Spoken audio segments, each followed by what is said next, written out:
I'm a boss chick, yeah, I'm a boss lady. Hi, welcome to I Look Good Naked podcast with Terry J. Vaughn. And Cass, Seegers, Beatles. I'm singing today. I like singing. I do.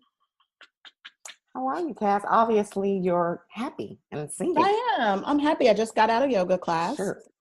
Yoga is good. You said, oh, your shirt? Oh, the city? What is that? Oh, I'm like, what does that mean? The city? You don't know what the city is? Your city? I don't know what the city The is. Golden State Warriors. The Golden State Warriors, the city. Is Oakland, California. I said your city. That's why I said that. I said your city because that's the Okay. I was just making sure that people could see it. My shirt right now. My shirt says Red Barn Homes. Not as exciting. It's no, but I worked on Flip or Flop, and this is the company that this is their company, Anita and Ken's company, Red Barn Homes. Okay. Yeah. So I'm just sporting the champions. That's all. Are they the champions? Are they going to be this game? Well, it will be by next week. Tonight it'll be a wrap. We're taping this on Friday, the fourth game of the NBA Finals championship is tonight. Right. So it seems like it's going to be a sweep. Sorry, LeBron, as much as I enjoy your expertise, I think you're a fabulous and fantastic basketball player. But this girl's from the Bay Area, so yep, it'll be a sweep tonight. Okay, well, that's great. I don't care. I know you don't. I don't. It's not putting money in my pocket. It's putting money in theirs. I care about a lot of things that don't put money in my pocket. Yeah, but this is one that I just don't. I don't care. I don't care for that reason, maybe. But anyway, all that being said. Yes. My friend. How's your day? How's your day going? How's everything going with you? Good. I went for a great jog this morning. Oh, good. I love to do. Jogged up the hills in my neighborhood. So I feel refreshed and healthy and, mind. Exercise is important. Working together. Yeah. My daughter combed her hair this morning. She's off? She's off? She left the house? Yes. Oh. Mother just took her. So you let her comb her hair and I said I combed her hair. Oh, I thought you said my daughter combed her hair this morning. I said, I said, and I combed my daughter's hair this morning. I was like, okay, Lola, you combing your hair and leaving the house with that style. Okay, mommy. No. Free parenting, free range parenting. No. She does pick her clothes a lot. Not so much today, but she does a lot. That's funny. And a lot of times it's way weird, but I let her do it. It's expressive. Yeah. She likes to wear shoes. That's Cass and Brooklyn. Brooklyn has passed down some clothes to Lola. So there's some shoes that you gave her that are still too big, but she still insists on wearing them. Okay. So I usually let her wear them around the house or something, but her father let her wear them to school. Of course he did. And they're too big. Because they don't care. So they do not care. When I picked her up at the end of the day, her teacher was like... Did she even have the shoes with her at that time? Yeah, they were on. And when I saw her, I was like, Lola, what are you doing with those shoes on? They're too big. And her teacher was like, I was wondering. What are they going through at the Vaughn Riley house? Yeah, because mommy was out of town and mommy didn't do it. Yeah. I can't tell you the times that when we were traveling, Anthony would send pictures and I'd be like, that's what the baby had on today. That's what they don't care. Yeah, they don't care. It's all good though. Yeah. They're healthy, they're happy, and that's really that's important. At least they went to school, because there's some days that I've been out of town and they didn't do that. So, hey. So I am not complaining. So, Cass, do you have I do of the day? My quote. I do have a quote of the day. My quote of the day is about beauty. So it's from John Ray. I just looked at you. What? And I was just going to say, your hair looks so good. Your locks are growing so beautifully. They are. Thank you very much. It makes me feel good. Made me want to stop and pause and recognize that. They are. They're getting long. I'm like very happy about that. So yeah, me too. Okay, my 50 look is coming in. This was all preparing for turning 50. Because I had a certain look I wanted to have. Okay. Anyway, beauty. My quote today is by John Ray, who is a naturalist, and I had to look up the whole naturalist thing. And okay. So what's a naturalist? Naturalist is someone who's an expert in natural history, science, believes in all things natural, and there's a bunch of other definitions. But he's old and dead, died like in 1701. But his quote is, "Beauty is power. A smile is its sword." Beauty is power. A smile is its sword. Right. And I like that. I just like felt it that. too. We had expound upon that. What do you break that down? You know what? I break that down. How I break it down is, we all went out this week. I saw you earlier this week, and we were just talking about life and men and how men approach you and just all that other stuff. And so it made me start thinking, like, I always kept a man when I was dating, and you know, I think I'm a very beautiful person. I think I'm very, hot chick when I want to be a hot chick. But even when I'm not a hot chick, and I'm not the video model 90s hot chick that when I was dating, but I think it was my smile, because I'm super approachable. And there have been, so when we leave the restaurant, there's an older gentleman. I didn't even get into that because you left and get on and got in your car. Is that the guy that asked you about your bag? Yes. So we stood at ballet together. So of course that turned into a conversation, and he's asking about all kinds of stuff. And I'm like, oh my God, I think this old guy's hitting on me. The old white man too. The old white man, yes, which I get a lot. I think it's the natural hair. Maybe I'm a naturalist. I'm going to redefine that definition. But nonetheless, at the end of the day, he was just like, man, I just really like your smile. Thank you. I'm like, thank you, sir. Because I needed him to know he was a sir. Right. But yeah, and I was just thinking, I was like, I think that is definitely a part of your beauty. And I think people need to smile more, because you never know what people are going through. Like, you need to smile more so people know, okay, it's okay. And sometimes I hate the stigma of the angry Black woman. Right. I hate it. But sometimes I even feel I fall prey, not being the angry Black woman, but I fall prey like talking about the angry Black woman, like, oh my God, these Black girls are so angry. But I think it's because sometimes when you walk in a room, the pressures of life are on you and you just forget to smile. Not that, you know what I mean? Not that you don't have, you're mean or you're angry or you're aggressive. It's just, you forget to even smile, and you go a whole day and you don't smile. And I think when you don't smile, you don't feel beautiful, and then you lose your power. Yeah. So I think all of it's kind of, relative. And I love to smile. I love to I love to laugh. I do too. Laughing is my favorite thing. Yes, and laughing and crying. You kind of like crying too. Well, it's cleansing, but my favorite thing to do is laugh. For sure. Yeah. Is to laugh and to hear people laughing. Is what I love. So if you're laughing, you're smiling. So people don't forget to smile. That. Yeah. That's why I like that quote. Beauty is power. A smile is its sword. Yay. Yeah. Well, I'm stabbing people right now. I'm slicing people up with my smile. I'm smiling hard. My sword is sharp. You're the ninja. Slice. Okay. So I'm going to give you my woman of the day. Thank you for your quote of the day. Yay. I should have looked up exactly how to say her name. I think it's Audra. Audra McDonald? No. Lord. Audre is how she spells her first name. Is that okay? Audre. Audre. Audra. I mean, depending on where she's from. Lord. Lord. She sounds French. Lord is French. Okay. So maybe it's her name. Well, this is who she is. Who is she? Tell you. Well, she was born February 18th, 1934 to November 17th, 1992. So she's no longer with us. No longer. She is a poet, a feminist, a womanist. What's the difference? What's a womanist? And a womanist? We're gonna look that up. Keep going. And civil rights activist. Learned to use poems to express her feelings as a result of difficulty communicating as a child.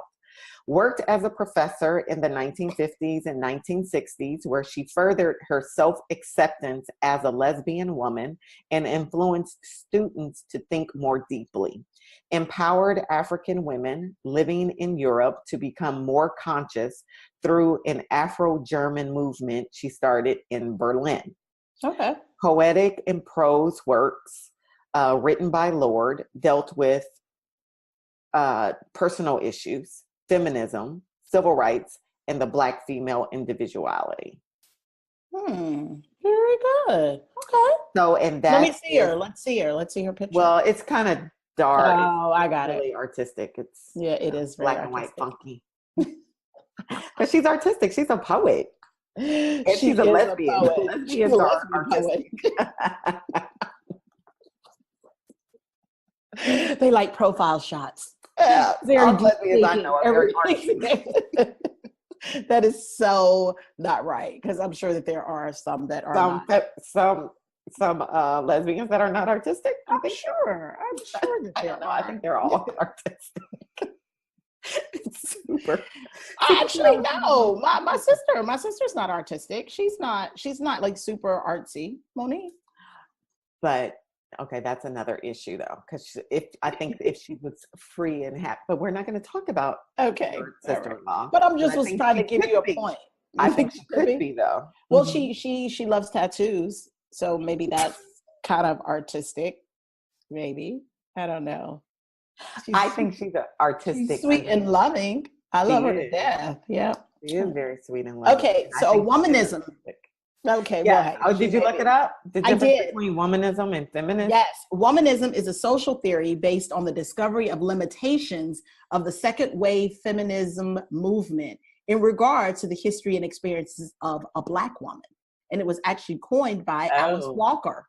The term was coined by Alice Walker. So it's other women in marginalized groups, like it's more specific to, I guess, the African American woman. Gotcha. So okay. Well, she was both a feminist and a womanist. Yes.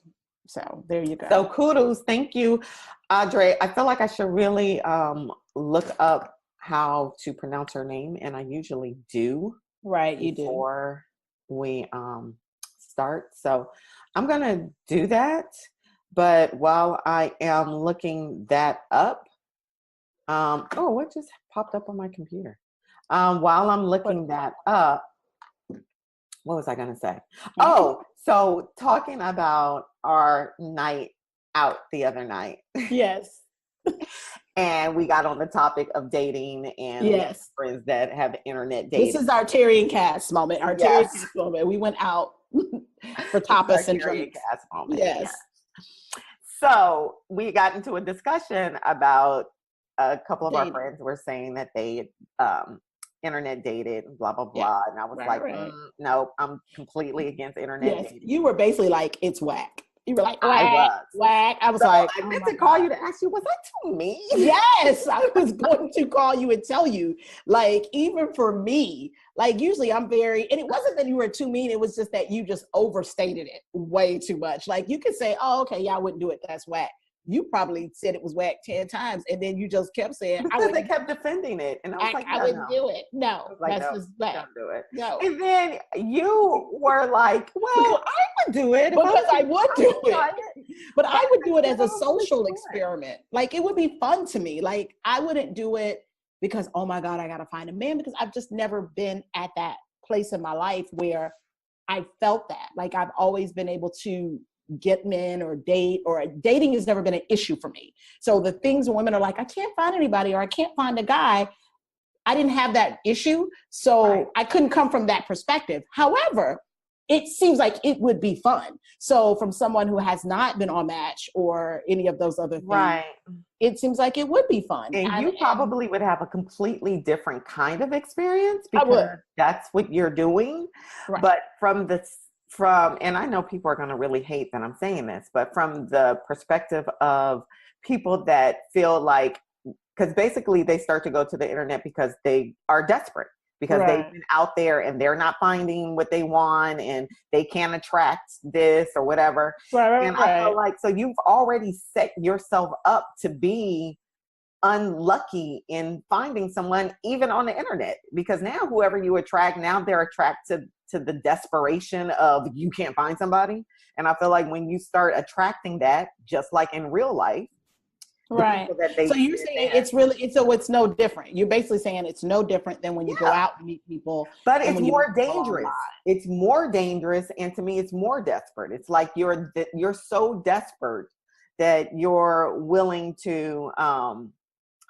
I don't know. I just don't trust the whole internet thing. As many people that have been tricked and Right. you can pull the wool over somebody's eyes because it's so digital. There's nothing personal. And I think we talked about this a lot on the episode with Stacy, the episode about dating, right? About there's no true intimacy or just getting to know someone genuinely. Yeah, but then what if you do after? But then, I mean, people do meet in person. I mean, don't get me wrong. There are people who have an online complete dating experience. But what if you meet someone online and you just have one conversation as if you guys were going out to the club or whatever, you guys meet. And then you decide to meet in person. And then you have that real dating experience where you're going back and forth.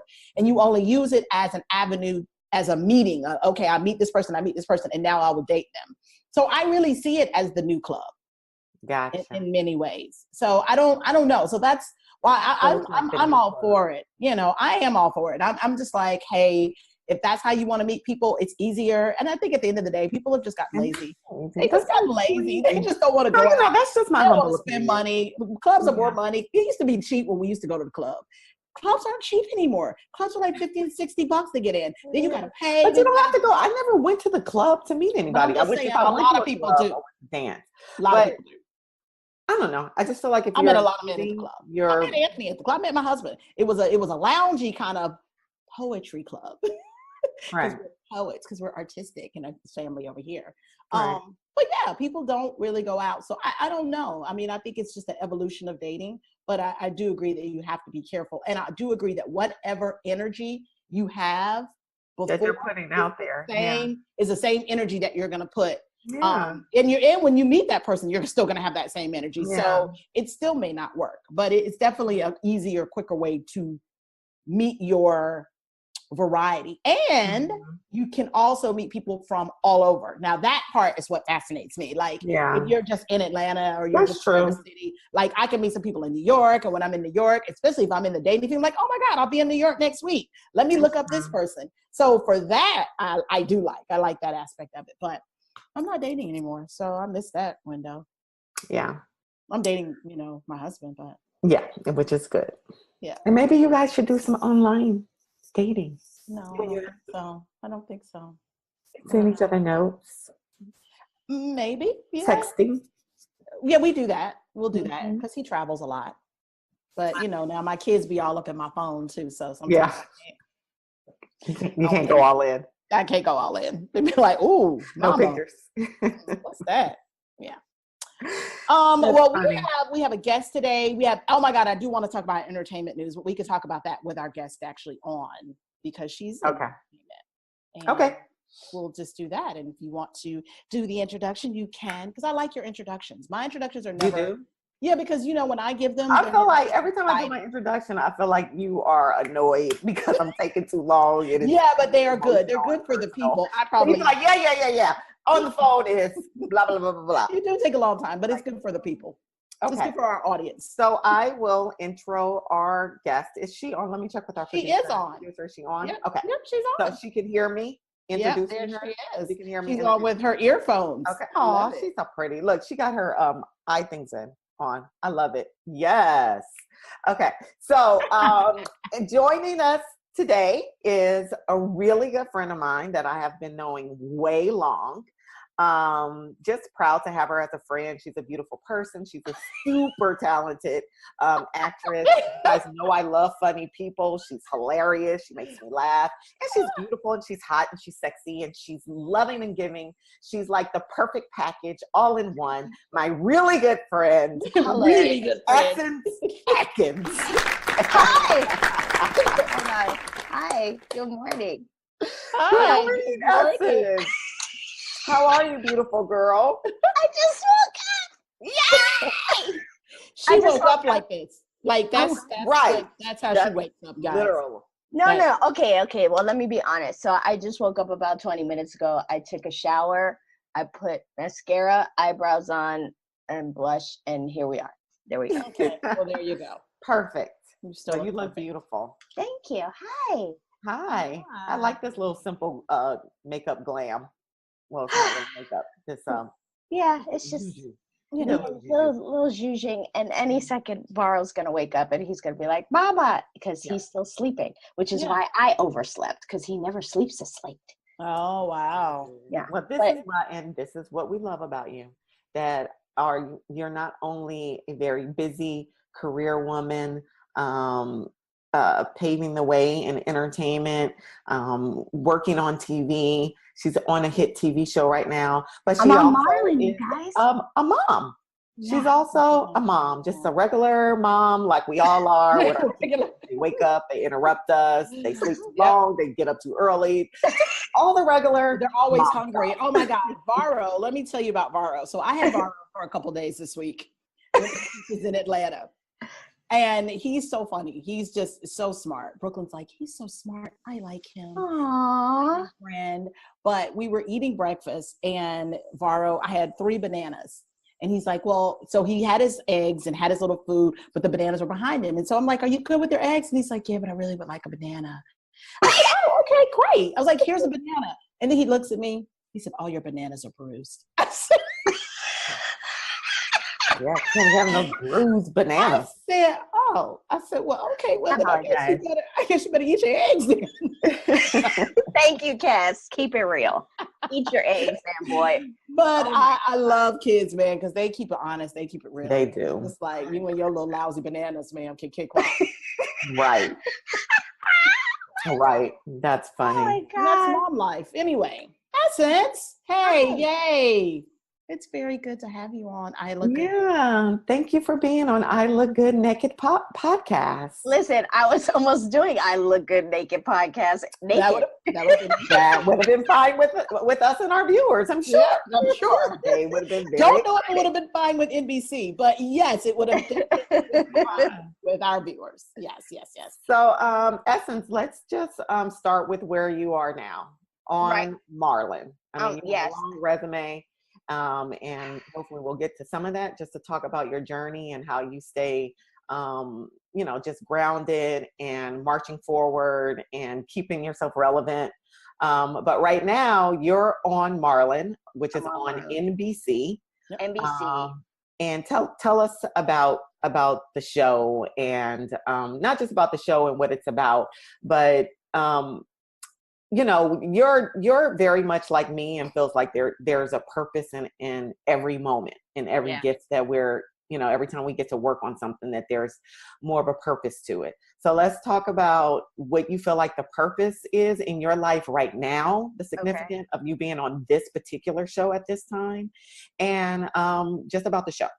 Okay, so Marlon is starting its 2nd season on June 14th on NBC. But the backdrop of the show is divorce. It starts, the first season really started just a couple of weeks after my ex-husband, played by Marlon Wayans, and I had filed and finalized our divorce. We have 2 kids, Marley and Zach, and they are, one is on the precipice of being a teenager, one is a teenager, and they're dealing with the dynamic in this new paradigm. We are no longer together, but we're still very close. And the great thing about the show, and it's very funny. I mean, it's Marlon Wayans, he's physical comedy. His heroes are people like, Richard Pryor and Dave Chappelle and Eddie Murphy and Jim Carrey. And, his first foray into comedy was on Living Color. He's the baby brother of Keenen Ivory Wayans, and that's his training ground. And he's very passionate about comedy, and he studies it. He makes it his life's work. He's a very passionate person, period. This is actually my 5th time working with him. The first time I worked with him was in 1995. So I've known him a long time. But I think that the greater overall mission and purpose for both of us on this show is talking about love, because even though the backdrop is divorce, the whole thing that governs us during this show is the willingness to put our family first, even though we're not technically together. Mm-hmm. any longer. We still operate and move as a team, and we still operate and move in love. And sometimes because we're not together, the boundaries get really kind of shady and Yeah. undefined, and we cross over lines, and we're both dealing with complex emotions. I mean, we're not together, but the storyline is we were married for 16 years. So what does that look like when he starts to move on, or I start to move on with someone else? And, you know, how do we, one of my favorite episodes last season was our son had a bone infection, and so he was in the hospital. And so what you saw in that dynamic was two very different people trying to be the best parents that they could be. Mm-hmm. And in Marlon's case, he was just like Mr. Jokester, Mr. like, I'm going to keep Zach's mind off of this so he's not scared, and I'm going to be the superhero, and I'm going to just, and my whole philosophy was like, we got to make sure we make a perfect impression on the nurse because she's the gatekeeper to the drugs and to the doctor. You know what I mean? Like, so I'm trying to do everything by the rules, and he's just trying to make sure that our son isn't scared. And so you see like the dynamics and how they play out. And in the end, you figure out, as we did as the characters, is like, we both, neither one of us is wrong. Right. And what we're trying to achieve is the same thing, which is for our son to be okay and have the best care possible. But you see in these two different personalities how those things can collide and clash. Right. But it was a great. Based off of his. Oh, I'm sorry. This is based off of Marlon's real life. Correct? Yeah, Marlon has two children. They're actually a little older than our character children. But yeah, he was with his ex for 19 years. They are no longer together, and they are co-parenting beautifully. I mean, they're so committed to keeping love as the thing that they move and navigate from always. And it's really inspiring. So to your point of what I think the overall mission and part for me is, you know, I too am going through a divorce. And so because of that, you know, and I have one child, but because of that, I really feel like at this point in my life, I am kind of in a position to highlight starting over midlife. Mm. And to talk about all the vulnerabilities in that and all the challenges of that and what I've struggled with and what I feel like I'm really doing well at. Right. You know, that list might be short. Not true. Essence, you're one of the smartest people I know. Thank you. Yes. Okay. Well, that's beautiful. And you know that we're just so happy and so thrilled to see you back on television, where you belong. But we know that journey isn't always easy. Especially, I know personally that, you know, just trying to keep in the mix of going from gig to gig, because none of the gigs last forever. No. So can you just maybe talk about some of the things that you did to support yourself along this journey so that you were ready and prepared for when the opportunity came? Because I know, you know, there's ups and downs, and sometimes we feel great and sometimes we just don't. But did you have any tools or anything that you did just to help you get through those moments? Well, I mean, the one thing that I've always done is in between working, when I'm not working and my schedule allows, I'm always in class. You know, I enjoy taking acting class. I enjoy working with other actors. I just enjoy the creative process. And a lot of times, you know, in auditions and even in our work, the type of things that we get to sink our teeth into aren't necessarily the most substantive and deep pieces or classic pieces. So in class, you can really work on things that have a lot more meat on them. And you have the time to rehearse. Because, as you know, oftentimes, you know, I'm always envious when I hear these actors, most of them white, talking about how they had like 2 months, you know, in a location, and they rehearsed, and I'm like, what? 2 months of rehearsal? That's true. 2 months of rehearsal on location. Yeah, so you're being paid. You're being for paid that whole time. Yeah. Yes. Yeah, like I think I want to say, I think it was Ryan Gosling and Michelle Williams who got to like live together for a month before they shot the movie. Oh my God. That's And different. I was just like, what? That's amazing. I mean, to have that time to rehearse and cultivate a relationship and talk and go into the script and delve into like where you interconnect with the character and just kind of form these like hypotheses and work things out and without it being pressurized, you know, we got to get the day of like, we got to make our pages. Like it's such a luxury. We don't get that. God. Oh So, my God. No, we don't. Yeah. No. We get 11 days to shoot a movie with no prep, and we just are thrown in together and make it work. Right. Yeah. And then our movies still make more money. Huh. Well, hey now, let's talk about that. No, because we know, I mean, look, unfortunately, and fortunately, it's the blessing of being a person of color in this country. We know how to take the scraps and make a meal. We know how to do that. We do it time and time and time again.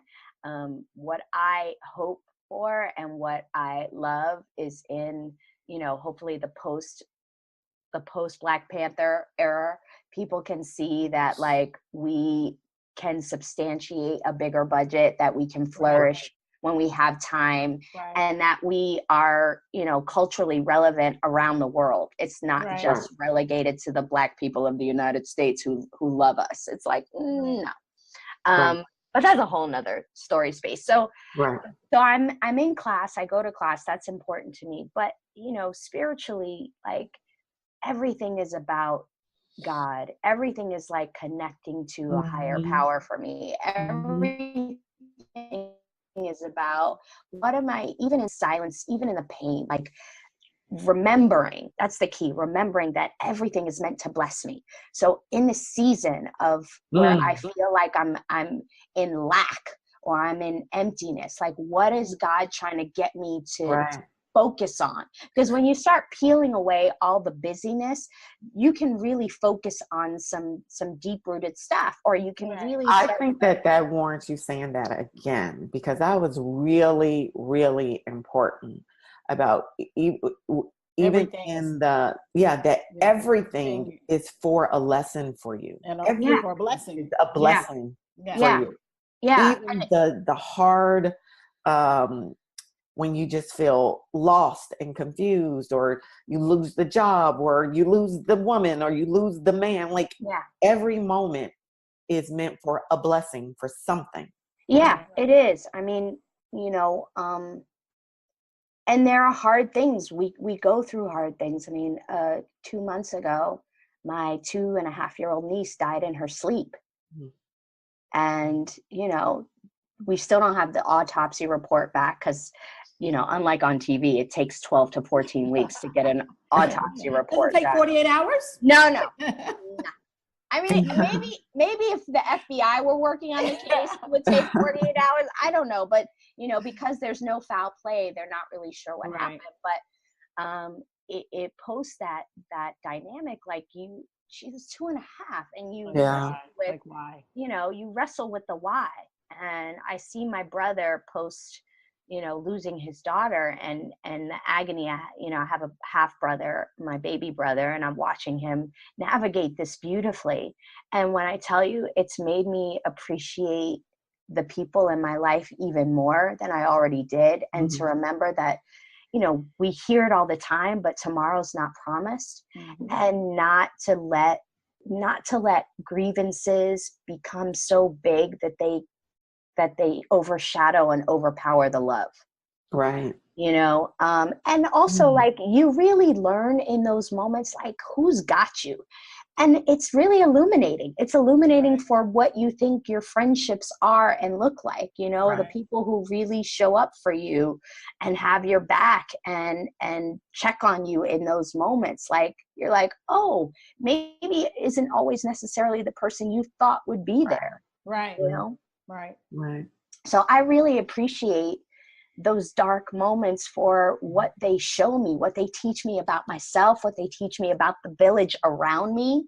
and to pay attention and to be able to make cuts. You know, at 46 years old, I'm making cuts in my life. Yeah. I'm cutting things away. You know what I mean? I'm like an editor in the freaking room. Oh, that was too long. I'm just like, that's too long. That part's too long.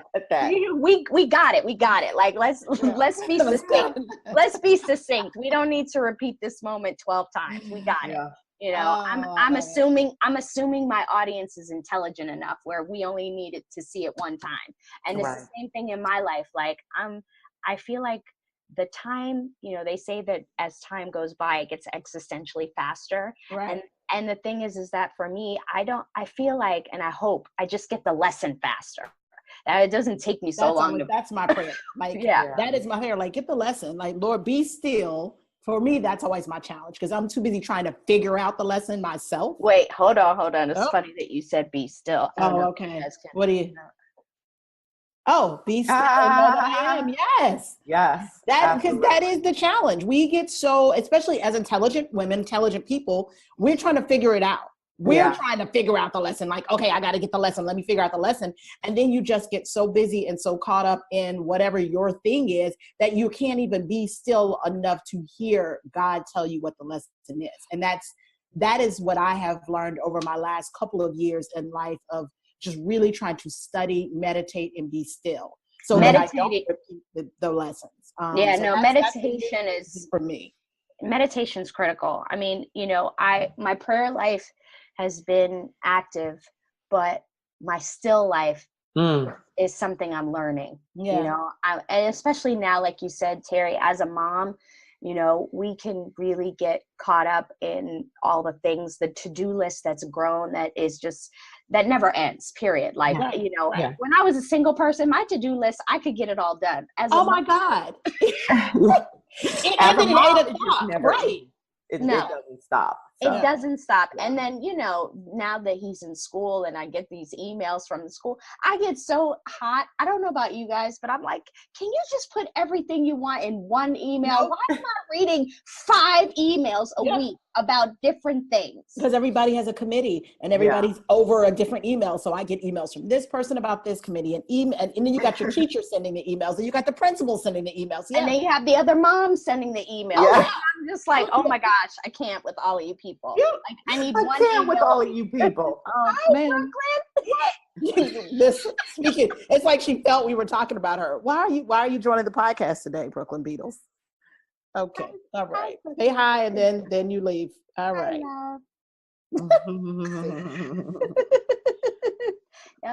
So yes, the emails are nonstop. The time is nonstop. So meditation. So do you meditate? I do. Okay. I listen to guided meditations. I pretty much stay with Deepak and Oprah. They have a couple of really wonderful ones, and they're 25 minutes, 20 minutes, and they're just great. Even if I don't do them in the morning, I try to do them before I go to bed. And they've helped me a lot because I struggle with insomnia. Yep, same here. So they help me kind of like quiet myself down a little bit and sleep. But, I think we have to continue to practice, pouring into ourselves. I mean, that whole thing about empty coffers, we can't give we can't give successfully if we're not filled up ourselves. So it's really So what are some ways that you pour into yourself, Essence? Well, I like to hit things, I've learned. Okay. I take boxing. I take kickboxing, and I really enjoy it. Yeah. It's really funny because the first time my trainer had me hit him, he took the pads off and he wanted me to hit him. And I was like, no. Right. No, I'm not doing that. I'm very uncomfortable. And he was like, no, I want you to hit me. He's like, you need to for the release. You also need to know what it's like to have contact. He goes, there are perpetrators out there. There are people that could hurt you. And I was like, no. And so he just started pressing on me, like pushing on me and backing me up. And he's like, hit me. And when I tell you, I just bawled. I did it, but I was just getting ready to say, oh my God, just you telling this story, it's making me feel emotional. I'm like putting myself in your position and I'm like, I feel stuck. I felt stuck right here for a moment. I was like, oh my God, if somebody told me to do that, you wouldn't hit them? You would. After, when they start pushing in on you, and he was inviting me to do it, but when I tell you, it was such an incredible release and relief, and like afterwards he just hugged me. And it's so funny because he's 21 years old. He's a baby, right? He could be my kid. Then he is like, and he's Bulgarian, so he's like, I'm so proud of you. You did good. Yes. I'm so proud of you. You did so good. You fucking really did that. I'm proud of you. That was fucking love it. great. He curses every 5 seconds. It's hysterical. Which is awesome. I have a potty mouth. I mean, this is probably one of those things that most people don't know about me, because I always play these characters that are really put together. But I cuss like a truck driver, you guys. Yeah, I love it. I love it. So kickboxing. So how long have you been doing that? Like for a year. Okay. It's something I just recently started. You know, I was a dancer when I was younger. I also, that's the other thing I started doing again, in my new second half of life. I started dancing again, but not ballet. I started salsa dancing. Yeah. Very good. And oh my God, for you guys don't know this about Essence, her legs are amazing. Fantastic. Thank you. Yeah, she has legs out of this world, but oh my God, she's such a fun dancer. Like, just watching her makes you want to know how to dance. Oh, thank you. Yeah. Thank you. Are you listening, ABC, Dancing with the Stars? Yes. Oh, you'll go on there. Oh my God, you would be so great. You would kill it. Listen, I don't know what I have to be to get on that show. You'll get on. I'm like, come on now. I just want to have fun. I just want to dance with one of those people and learn the choreography. Yeah. Yeah. That's so fun. The money would be good too. They make good money. They have fun making money. Why not? That's awesome. But anyway, so yeah, I do that, and I play with my kid. I mean, it's simple things. Again, I realize that life isn't always about the accoutrements of acquisitions. It's not. See what I mean? How smart she is. Who says words like that? The accoutrements. What? That's a great word. That is a fantastic word. What does accoutrements mean? All of that stuff. All that stuff behind you. Yes. My books. Just everything. All the knickknacks. Yes. Of life. Yes. The accessories. It's not about acquisition. It's not about stuff. It really is about moments. Like yesterday I was driving and my son was sleepy and he was kind of like in the back seat a little bit nodding off. And I just saw this tree, this purple tree. And I always think about the movie The Color Purple, because one of my favorite, it's one of my favorite movies, period. But one of my favorite lines is Whoopi Goldberg and what's her name? Oh gosh, you guys help me. The singer. Oh, Shug Avery. Margaret. Margaret Avery. Yeah, Margaret Avery. So they're, she played Shug, and they're walking through the garden, and she says to her, everything wants to be loved. And she said, I think it pisses God off if you walk by the color purple and don't notice it. And so ever since I've watched that movie, whenever I see purple in nature, it makes me pause. Like, it makes me go, wow, God, that's amazing. And I was driving and I saw this huge tree and it was blossoming with all these beautiful, amazing lilac blossoms. And I just was like, wow. And I think the more we do that, the more we cultivate the attitude of gratitude and being present, like stopping all the noise in our head, that the worries and the this, I got to do this, but just having that moment where it's like we are paying attention to something outside of ourselves that makes us grateful. There's a fire in that. Yeah. There's an incredible sense of peace in that. And the more we cultivate it, it's like a muscle. It just gets bigger and stronger. Yeah. Right. Yeah. That's huge. That's beautiful. Absolutely. Oh, you're just filled with wisdom. Yeah. I mean, I know that. Look at everything. But it's so great to just sit back and listen to it. Thanks. So back on the as a mother. Yes. And a career woman and all that. I never liked the question of how do you balance it all. Yeah. Right. That's not my question. My question is more of how do you make that whole life work for you and him? So where you still feed all the things that make essence happy, right? Your career, the work that you get to do, and all that brings, and still, making sure that you and Varro are planted in all that love that you have for him as his mom, and he gets it. And so, how are you doing? It's so funny that you're bringing this up because we had a very unsuccessful day yesterday at this. But that's good for people to know that it's not always perfect. No. And that you can laugh at it being a so-called unsuccessful day. Yeah. So yesterday I got this invitation, or my agent got an invitation to go to Kanye's listening party. Very secret, hush hush. We can't tell you where it is.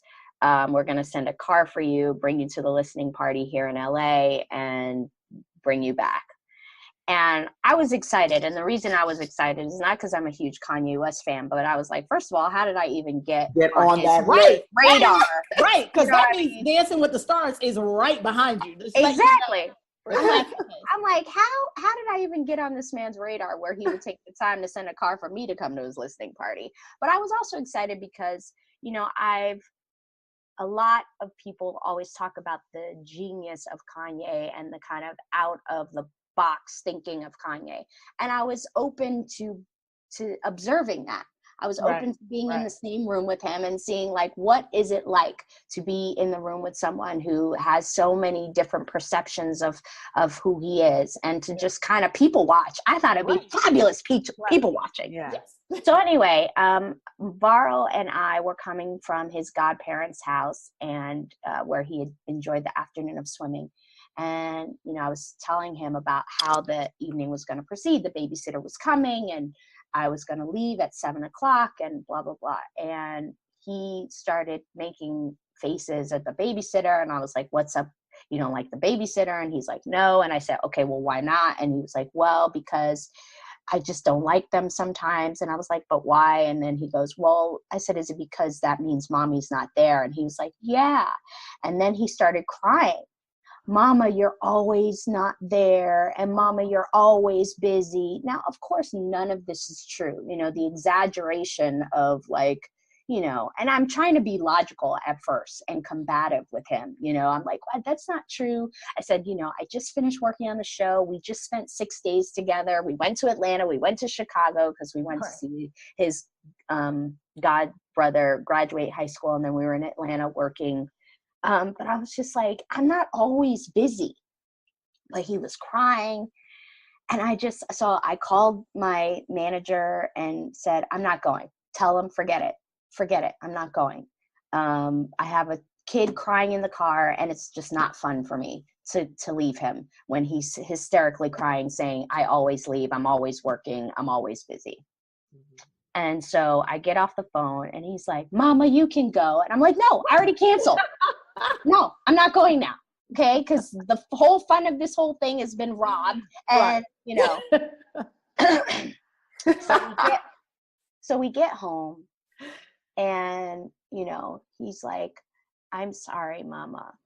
And I said, it's fine. And he's like, I just feel, and he just starts hysterically crying. I feel bad. I feel so bad. So I climb in the back seat. I take my seatbelt off. I climb in the back seat, take him out of his car seat. And he's like, I'm bad. And I was like, Varro, I said, you've been lied to. And he just stops and looks at me. And I said, somebody lied to you and told you that I was going to leave. I'm never leaving you. I would never leave you. I said, when I work, because, prior to this moment, I spent the whole time like, my work, this is what pays for things, and you benefit. And I'm just so sick and tired of feeling like my work somehow gets penalized, even though, it facilitates this great life that we all benefit from. And, like, I was just in that mode. Right. And I was pissed, to be quite honest. Right. Mm-hmm. But then I see that really he's reacting from fear. Because he's not understanding how loved he is and how he's always the preference. he's always the preference, but it doesn't mean that I don't love my job, and it doesn't mean that I don't love what it is I do. And that there's sacrifice that we all have to make, and that we don't get to have everything we want all the times that we want it. But I saw in him just the fear of me leaving. And, that's remnants from his dad and I splitting up. So I had to address that and say, your father and I split up, but I will never leave you. That's not how it works. And so, he's just like, I feel so weak and I feel so bad. And I was like, you're none of those things. Those are lies from the enemy. And I was like, you know what to say when those things pop into your head. And he's like, yeah. He's like, tell the devil to shut up in Jesus' name. And I said, that's right. That's absolutely right. So we went through all the things that he hears sometimes that make him feel bad. And we went through this exercise, and I just grabbed his little face and I just told him, I said, Mommy loves you so, so, so much, more than anything and anyone. And he just held me super tight, and I held him super tight. And I didn't go, and we watched a movie last night. We started watching King Kong, and we both got sleepy, and it was just, and we made dinner together. But, sometimes you don't get to do everything you want to do. Right. Yeah. I mean, I had to, all the things checked off on the list. I should have been able to go to Kanye's listening party. But at the end of the day, it was so valuable to take that time to get to the root of what was going on in my son. Yeah. Yeah. And I'm grateful that I was able to let go of my own impatience and my own desire to be able to see something and have and seize the opportunity. Right. To tell him how much he matters, and to tell him that anything that tells him that he doesn't is a lie straight from the pit of hell. Right. And what a beautiful opportunity for him to actually see you make that choice. Because you still could have went. And but he got to see his mommy choose him. Right. Choose him. So that's invaluable. Invaluable. And I mean, we know in this business, okay, yeah, it's great to get that freaking invite, but those invites come back around. Yeah. Yeah. If they don't, then it's just not meant to be. Who cares? Exactly. Who cares? But I love if you didn't that. go, it will come back around, because now it's like, she didn't even come to my party. Right. Who does she think she is? She is. What is she doing? Yeah, I hope he's trying to grab one of my awards someday in the future from me. Yeah. Right. Right. I love that. Steve, come to my listening party. She doesn't deserve this Emmy. Oh, I can't wait to cheer you on for your Emmy, sister. I love it. Amazing. Essence, I think you're fantastic. And I just love you so much.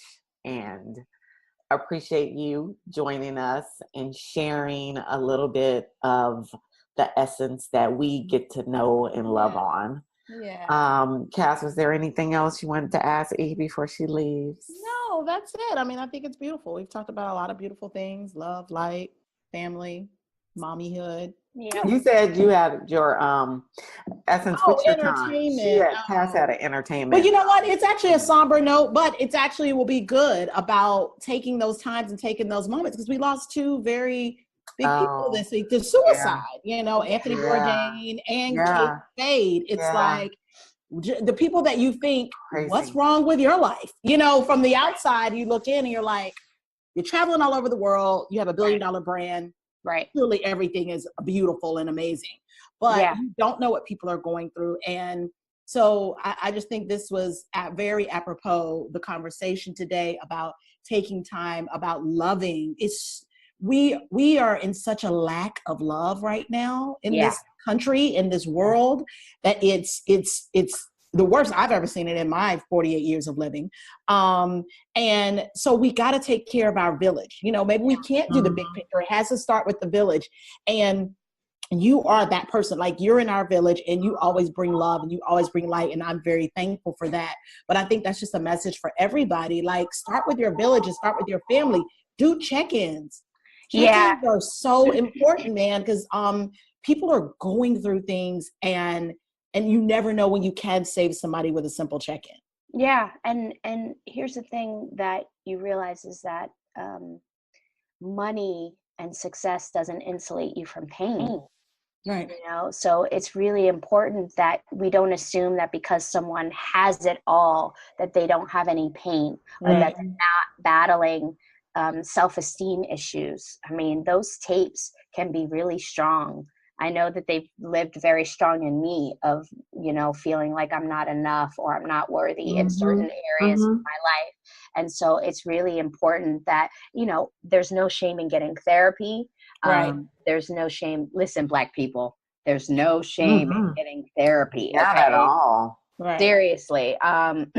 There's no shame in getting and asking for help. But yeah, kindness, like moving in kindness is such an important thing. Like we always talk about our carbon footprint and what we're leaving behind, but like the residue is so important of kindness. Like whoever you're interacting with, whether it be just a nanosecond or somebody that's in your life, to really take the time to calibrate towards kindness, I think makes a big difference. Yes, we need to do check-ins.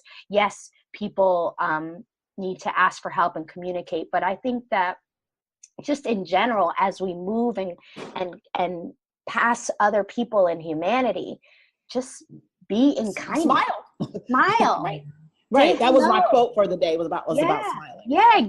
You know, and it's important to teach our children to do the same. I mean, one of the things that I consistently ask Varro to do and require of him is to speak to people. You know, we'll be on the elevator in our apartment building. Yeah, people, I live in an apartment. Okay. It's a fly-ass apartment, though. Right. I will testify. No, but I love it.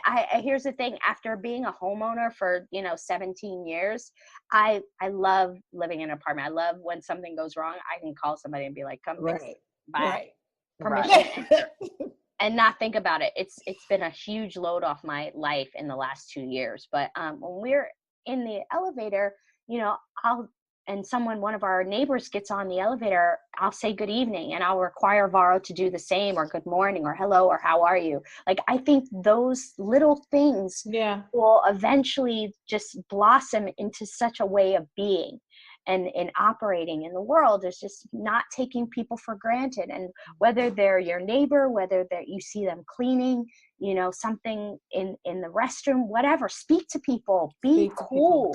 Yeah. I tell my kids all the time when they leave, I'm like, go be a blessing.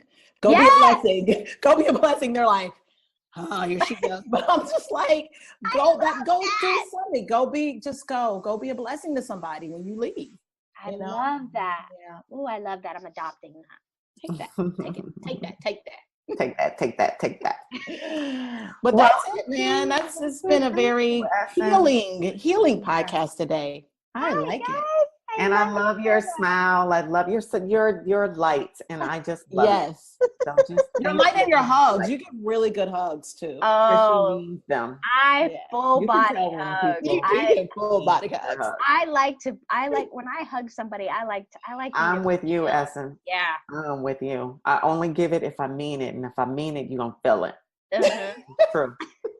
True.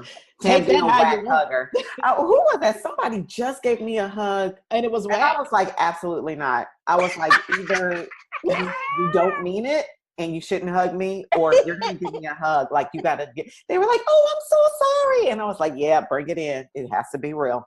Yeah, some people can't. Some people but there are people who aren't that in tune with their body space. Well, they feel comfortable enough. No, and you see people. I see that all the time. I went to hug somebody like 2 weeks ago, and someone who had hosted something, and I went to give them a hug to say goodbye and thank you, and like their butt was out and they leaned forward and they kind of did that weird thing where they lift their shoulders and they're just like this, and I'm like, oh wow, like that's to me, but I always say, like, you're a very guarded person. You don't like contact because obviously it's not sexual, so it's like, it's love. It's interesting. When I feel that resistance, I'm like, oh, that's interesting. And I just say a little prayer for them. Like, whatever that it's about, I hope it gets worked out. Oh. Essence Atkins, ladies and gentlemen. Yay. Just On been I Look Good naked Naked. on I Look Okay. Good Naked. But before we go, Marlon. Marlon comes on Tuesday. Give us all the deets with Marlon. Oh, okay. So it's June 14th, which is Thursday. Yay. After Little Big Shots, Okay. 9 and 9:30. We are on for 5 weeks. That's it. We did 10 episodes. We're on for 5 weeks. So people, if you want to see Black families on TV, you got to watch, because that's the only way the network decides to renew us. Yes. If y'all don't watch, the network goes, oh, nobody cares about Black people being on TV, Black families. They just assume And like, that's just not true. and that's just not true. Not true. So we are going to tune in. We're going to show up. We're going to show out. And yes, all our viewers, thank you so much for watching Marlon on Thursday thank you. at 9 and 9:30, right? Yep. And 9:30, and tweet about it and let people know. And if you missed season 1, you can watch on Netflix that same day, June 14th. The first season will be on Netflix, so you can binge watch it. Yes. On June 14th. Even if you didn't miss it, binge watch it anyway. Yeah, why not? Yes. Thanks, guys. Thanks for the shameless plug. Essence. Go be a blessing. Go be a blessing. Everyone. I love you guys. Go be a blessing. Love you. Mwah. Bye. Oh, I miss you. This made me miss you more. Oh, soon. Very soon, hopefully. Yeah. Yes. Bye. Kiss Borrow for us. Bye. Okay, I gotta go wake him up. Jeesh. Yes. Oh, this is good. Yeah. Maybe he's awake listening, and he's like, "I just wanted you to finish, mommy." Yeah, right. Right. He would be in here like, "Mama, I want juice." Okay. Right. Bye, honey. Bye, guys. That was an amazing conversation with Essence. Yes, we love her so much. She's a sunflower. She is a sunflower. And you guys need to watch her show on Thursday, Marlon, at 9 and 9:30. Super, super funny. It's really, really funny. And it's very important, too. We need to show up and show out. Right. If we want to continue to have content that features us in a way that we want to see us. So we do. It's good to have families on TV. It's good to have families on TV. So watch it. That just look diverse. It's good to have families on TV that look like us, but it's good to show that diversity on TV of all different cultures, I think, in families. And we lack that. We lack the cultural variance. So that's great. But watch it so we can see us. Yes. Very important. So thank you, Cass. Did you have anything else you want to tell the people before? No. I'm telling the people to go be a blessing. Go be a blessing. Go smile. Go smile today. Use your sword. Use your sword. Smile. Use your sword. And smile. thank you at Cass Seegers. At Cass Seegers. At Terry Javon. Right. At ILGN podcast. Okay. Are we doing it at the same time? Or go ahead. I'm going to let you just do it. Go ahead. Do all the ats. You sure? I'm positive.